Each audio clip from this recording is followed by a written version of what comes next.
this is a real treat. We're now joined by Governor Brian Kemp from the great state of Georgia, not the country of Georgia, which is down the road, but the state of Georgia in the U.S. And I think Governor Kemp's the only governor here, and from the states. So this is neat to get a bit of a different perspective after all the senators that we've had. No offense to the senators, of course. So I guess that's the first question that I got, Gov, is you usually are involved in issues like the state budget and education and prisons and Medicaid and that kind of thing, and getting the occasional winter snowstorm off the road in Georgia. What brings you to Munich? Well, really, I think this is an opportunity to continue to let people know that Georgia's open for business. I mean, we have so many great partners in Europe. Marty and I were just here a couple of weeks ago, did a little Germany-Poland trip doing economic development, but also have the belief that if we have good economic strength, it helps us on the national security standpoint. And so being able to have a better understanding of that, but also just being able to be here in the capacity of a governor, talking to a lot of the business people that are here. They're in the defense industry. We've got a strong defense industry in the state of Georgia, but also letting people know that we're open for business. It's just a good place for us to be selling the great state of Georgia.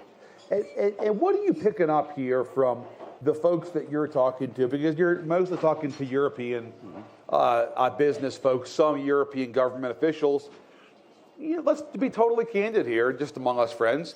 Are there concerns about the new administration and about American engagement in the world? Oh, definitely. I mean, I think people, it's been interesting. I think there's a lot of people that's very nervous about the new administration. When we were here a couple of weeks ago watching the international news, you would think the United States has fallen apart. And it hasn't yet, right? No, it has not Good, okay. yet. But, when you're back home in the state of Georgia, when you're dealing with the new administration, which we have dealt with before, it is nothing like the vibe and the feeling that I'm getting over here. And so as we're talking to our companies that are doing business in Georgia that are European, I mean, we got three German companies right now that are doing expansions in the state that we visited a couple of weeks ago, and things are going great. They're very optimistic about growth in the U.S. The economy's holding up and looking good.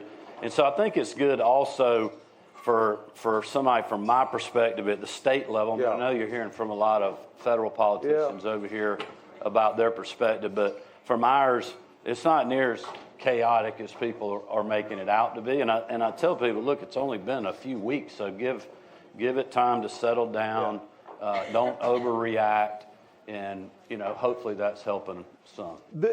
The one challenge that we could see longer term beyond the sort of initial fits and starts that most administrations see in the first few weeks is this question about tariffs. And I'm sure that you've gotten some of this from the business folks that you're talking to. How much of that do you see as Trump using as a leverage tool? And how much of that is, Trump actually does believe in the efficacy of tariffs, and that's going to be something that guys like you have to overcome and recruit business? Well, I think from my perspective, I mean, look, I can't speak for, the method behind the moves that President Trump is making right now. But you can. Yeah, well, I can tell you this. It's exactly what he said when he campaigned. Tariffs, yeah.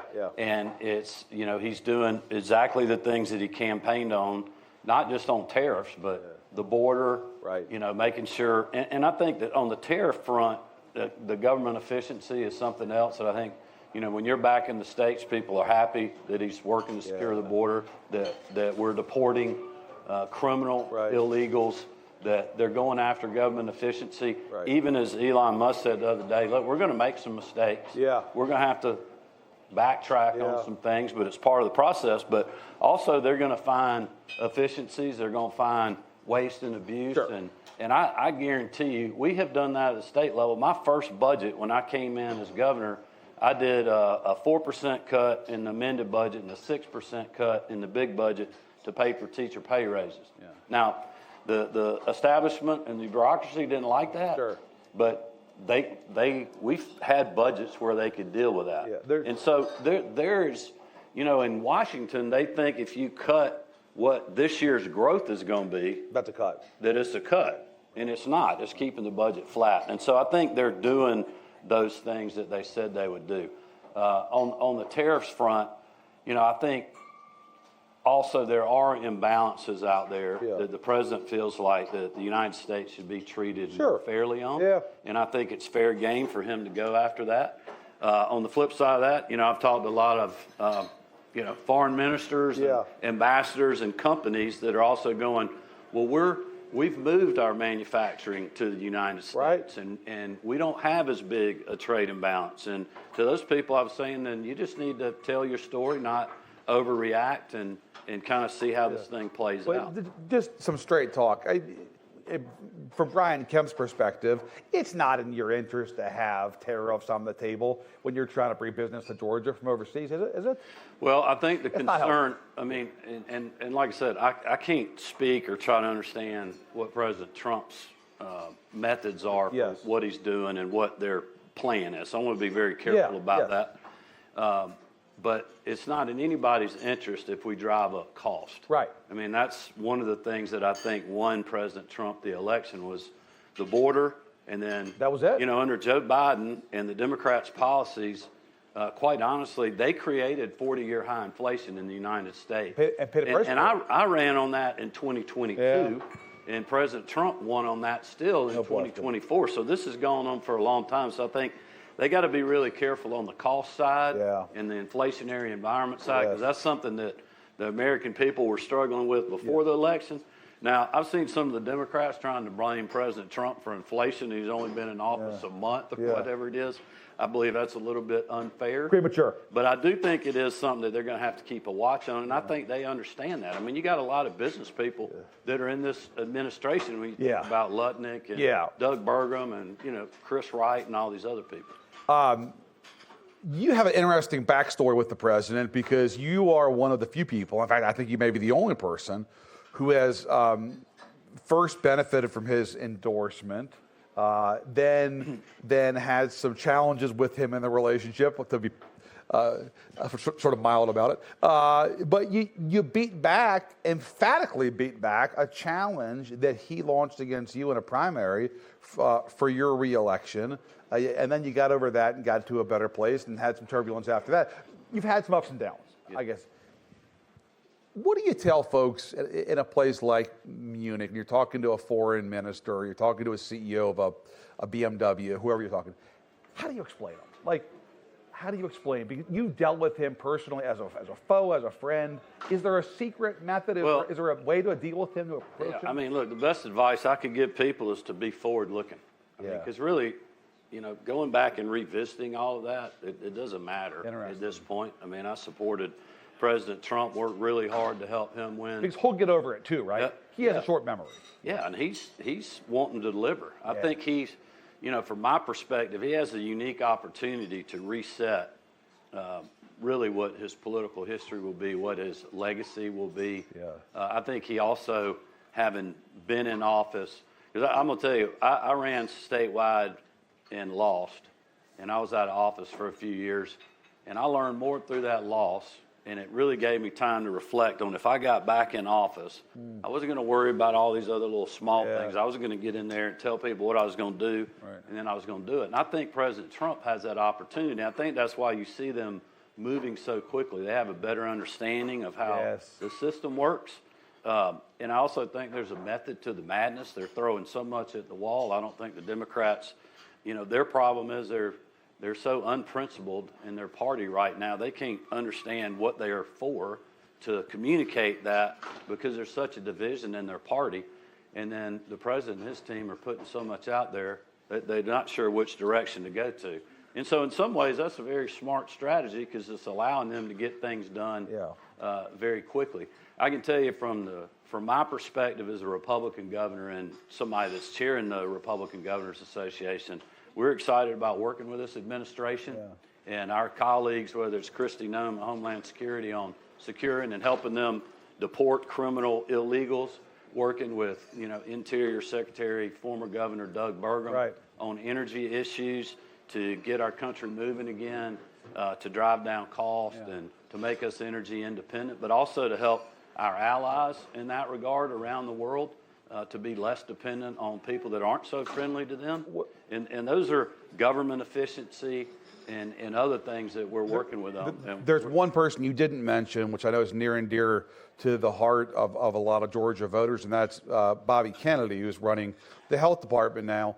Are you going to have a come to Jesus conversation with him about NIH and about CDC rather? CDC. Sorry, because that obviously is huge for your economy, but it's also enormously important for the country and the work that CDC does for Atlanta, for Georgia, and the rest of the country. Have you talked to Kennedy about CDC, or will you, do you think? No, I mean, I'm sure I will. We're going to have to deal with them. We have some big healthcare issues. You know, we were the first state in the country to get 2 waivers, one on the Medicaid side that has work requirements. There's a lot of talk about them going to that model versus Medicaid expansion, where we've signed up over 700,000 people since I've been in office on private sector insurance, that they're getting better coverage, got better reimbursement rates, and it's saving us a lot of money in the state. I think that model can work in other states around the country.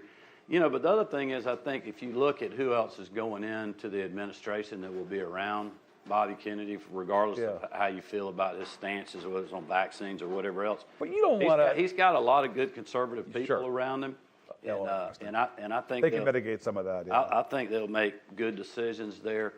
But also, I would tell people too. You know, I know they have some layoffs at the CDC and other things, but you know, government can stand a little right sizing, and I know from the state of Georgia's perspective, if you take out higher education and you look at the number of people that we have in state government, it's close to what we had back in 2008. Interesting. But we're doing more work because we got more efficient through technology. We're paying our people more. So instead of hiring more people at the same pay rate, we're paying people more, keeping the same numbers, but doing more work because we're using technology. So why can't the federal government do that? But I think they can. You don't want to run down vaccines, though.